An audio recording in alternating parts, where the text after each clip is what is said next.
반야심경니까야. 자, 이제 시제법 공상 부분을 하도록 하겠습니다. 이 반야심경에 쭉 수상행시 역부여시 나오다가 사리자 시제법 공상, 그 뒤에는 뭐 불생불멸 불구부정 하는데, 우리는 여기 사리자 시제법 공상 이 부분을 해설을 하도록 하겠습니다. 그냥 간단히 한 번역을 해보면, 이러한 모든 법은 제법, 모든 법은 공한 모습이며, 뭐 불생불멸 불구부정 이 부분은 나중에 할 테니까 뭐 이런 뜻이다 하고 넘어가죠. 자, 사리자, 여기서 다시 사리자를 부르는 것은 새로운 내용이 있음을 알리는 거죠. 산스크리트 본 여기서 이하 사리자여 이렇게 시작합니다. 그래서 자, 앞에 이하 사리자 한 것은 전통적인 물교의 관점을 바꾸기 위한 것이고, 여기서는 그것을 강조하는 것이죠. 자, 시제법 공상 영문 번역을 잠시 봅니다. 콘체 All dharmas are marked with emptiness. 자, marked with 했죠. Redefine All dharmas are defined by emptiness. 자, marked by 공의 표시가 있다. 표시라는 뜻이고, 모든 법은 공으로 정의된다. 우리 탕리단 스님은 all phenomena, 자, 이 다른 말을 현상으로 번역을 했죠. bear the mark of emptiness. 이렇게 사실 이 다른 말하고 하면 우리가 너무 거대한 구상을 하기 때문에 그냥 현상 이렇게 표시한 것이 눈에 띄입니다. 자, 한자를 그대로 제법 공상 이러한 모든 법은 공의 표시다 로 떼지만, 의미를 통하게 하려면 이러한 모든 법은 공의 표시를 가지고 있다로 해야 됩니다. 그래서 번역을 저렇게 한다. 자, 제법은 뭐 한글로 하면 일체의 법이죠. 여기서 일체의 법이라는 것은 조건에 좌우되는 온 외에도 조건에 좌우되지 않는 무의의 법, 뭐 저번에 허공, 택밀, 비택밀, 열반이 들어가는 것까지도 무의의 법이라고 그랬죠. 그래서 일체라는 것은 뭐 각각의 하나 혹은 그 중 어느 것이나 혹은 그 모든 것 몇 가지 다름화가 혼합된 것, 뭐 여러 가지 뜻으로도 사용될 수 있지만은, 다만 여기서 말하는 일체의 법이 삼라만상을 의미하는 것은 아니다. 요거를 주의를 기울여야 됩니다. 즉 책상, 의자, 주전자, 참새 이런 것은 사물이지 법이 아니다. 제법에 들어가는 것이 아니다. 불교에서 제시되는 법의 목록이 여러 개 있는데, 설일체, 유부야, 아비달마 75가지가 궁극적 요소로서 이 다른 말로 가장 유명합니다. 일체의 법이라고 했는데, 아까 저기 일부를 말하기도 한다고 했죠. 근데 그 일부라면 뭘 의미하는 것일까? 법은 뭐 다른 말하고 했고, 우리가 사용하는 법의 개념과는 다르기 때문에 좀 오히려 탕리단 스님처럼 피나메나 현상이라고 보는 게 더 좋을 것 같아요. 자, 만물이 자신의 고유 성질을 가지고 있어서 구분이 가능한 것들의 최소 요소다. 뭐 이렇게 정의를 하는 것이 더 정확할 것 같은데, 자, 이 아비담마의 법을 간단히 나열을 해봅니다. 이 인간을 구성하는 요소 중에서 육식, 즉 의식의 내경, 안쪽 경계이기 때문에 법경이라고도 합니다. 역본을 보면 제법공상, 시제법성, 상공, 시제법, 법성은 법의 성질이 공하다. 일체법의 공성이고 무상하다, 무상, 상이 없다, 뭐 이렇게 번역을 다 했죠. 산스크리트 이하 사리푸트라 사르바 일체의 다르마 법들은 수냐타 락사냐, 공적인 락사냐 특징을 가지고 있다. 이렇게 산스크리트에는 나옵니다. 자, 이런 법이 공상이라고 했으니 비어있는 모습이다. 일체의 법은 비어있는 모습이다. 우리는 아까 앞에서 오온이 공하고 색수상 행식도 공하다는 걸 알았으니까 일체의 법도 공하다. 이것도 수긍을 할 수는 있죠. 앞부분을 수긍한다면은 그 어떤 것이 그런 것인가 하는 걸 한번 보죠. 자, 조견 오온계공 색불이공 공불이색 색즉시공 공즉시색 쭉 해놓고 그래서 제법은 공상이다 라고 하는 어떤 논리 순서입니다. 자, 제법이 공한 모습은 뭔가? 자, 이것도 궁금하네요. 제법이 공해서 어떻단 말인가? 그것은 바로 공하기 때문에 불생불멸 불구부정 부정불가 이 뒷부분에 나오는 거죠. 쭉 뒤쪽에 계속 제법이 공함으로 색수상 행식도 없고 아니비슬 신의도 없고 색성향 미촉법도 없다 이렇게 나옵니다. 계속 안개 내지 의식계도 없고 무명노사도 없고 고진멸도도 없다.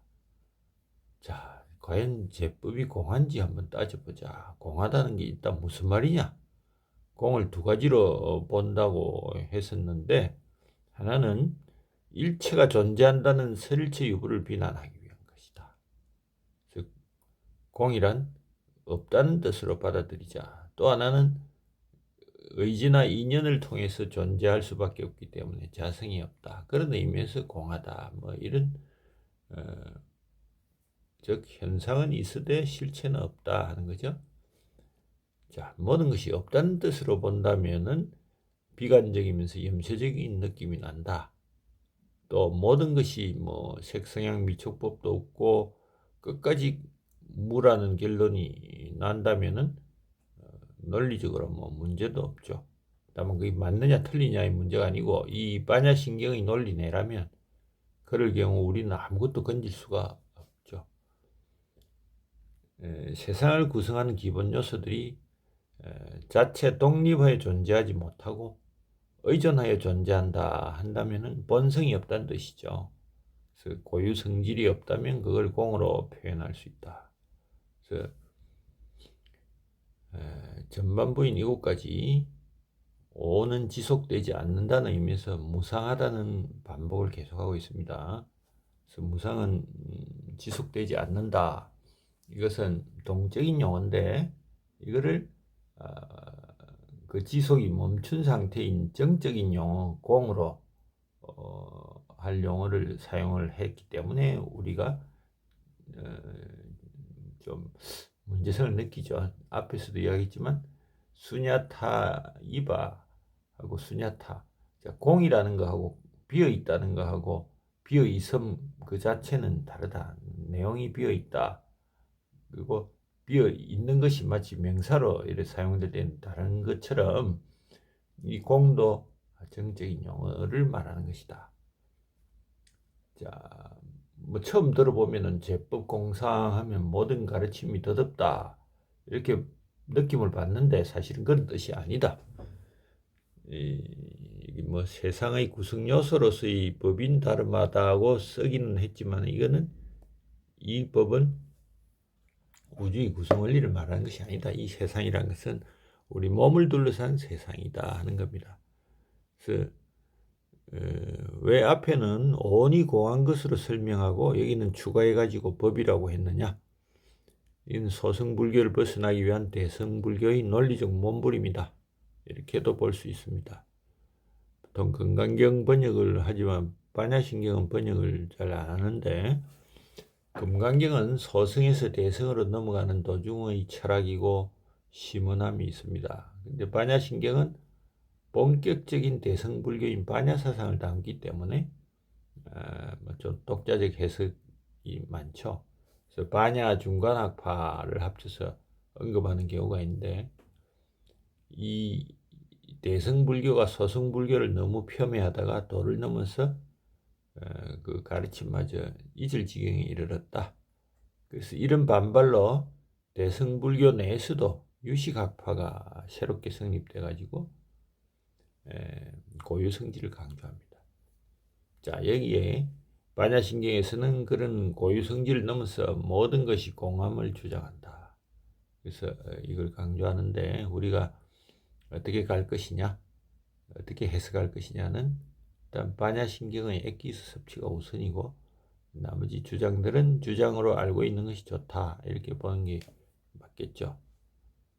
자, 계력적인 내용으로 뭐 법은 온 12처 18개가 없다 뭐 이런 뜻인데, 자, 제법이라고 통칭한 것은 유의법과 무의법이 있습니다. 여기 색법, 물질에 관한 거, 육권, 오경, 뭐 이렇게 11가지 안이비슬신이건, 자, 이 육권은 우리 몸에 붙어 있는 것들이죠. 그리고 오경은 우리 이 육권에 들어오는 정보들의 출처죠. 색, 성향, 미초. 이 신법은 하나밖에 없는데 이 안이빛을 신의로 받아들인 것으로 알아채는 그것이 마음이다. 그리고 심소법은 마음의 작은 작용들, 뭐 대지법, 대선지법 쭉 나오는데 이건 나중에 뭔지 소개를 해드릴게요. 불상응행법은 이 마음과 관련이 없는 상응하지 않는 것들이다. 덕이나 비덕, 뭐 무상, 무상정 이런 것이고, 무의법은 공간과 열반. 자, 열반도 택멸과 비택멸이 있는데 보통은 비택멸은 저절로 생기는 거라서 택하지 않아도 이 수행에 의해서 열반에 도달할 수 있다는 의미에서 택멸이라고 합니다. 여기 보면 심소법 설명이 있네요. 믿음, 부끄러움, 게으름, 탐진자, 마음의 작은 작용들이다. 그리고 그 밑에 또 마음 챙김, 용기, 질투 뭐 이런 것들이 있고, 대충 이런 거를 가지고 제법이다. 제법은 상이공하다 이렇게 보면 되겠죠. 자, 이 단순한 오음보다 우리 경험의 세계를 분석하고 설명하는 과정의 법에 대해 몇몇 주석가들은 마치 법이 더 높은 수준의 실제를 대표하는 것처럼, 그리고 오온의 비어있음을 자각하는 것보다 더 큰 통찰을 가지는 것으로 보기도 한다. 이렇게 뭐 분석을 치밀하게 했기 때문에 가치가 있는 걸로 보죠.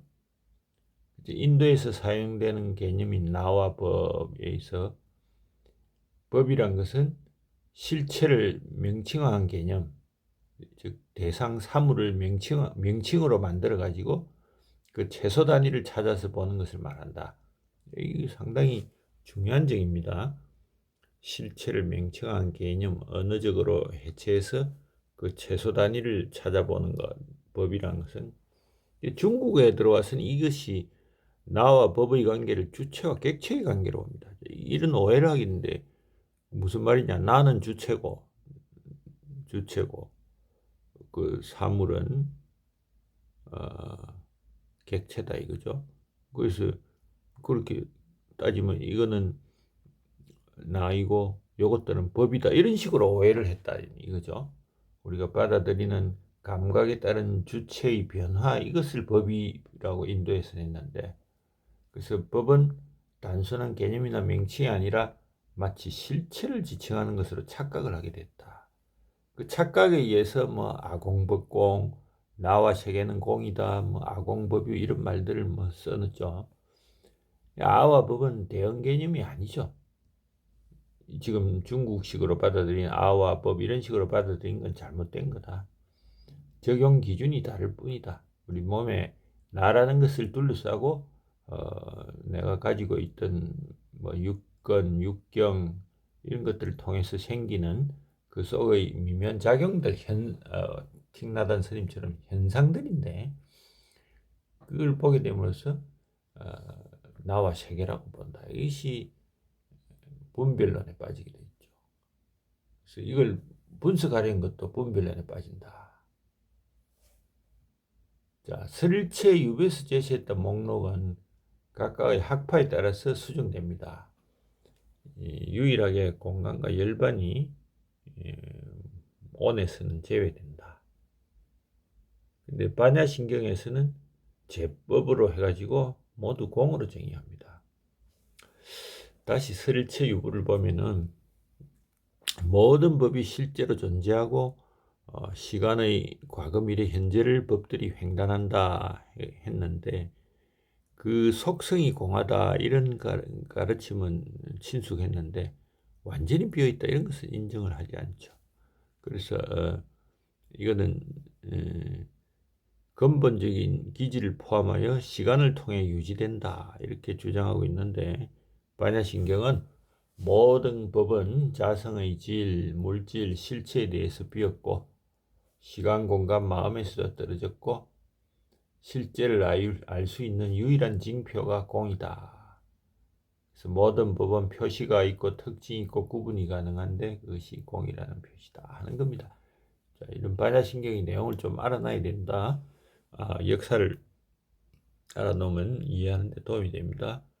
자, 이 반야신경을 분석해 보면 상자부라도 자, 실제라는 것은 없고 법은 다른 법과의 관계에서 정의된다고 주장하는 스타비라 바데인 파에 대해서는 논박하고 있지 않습니다.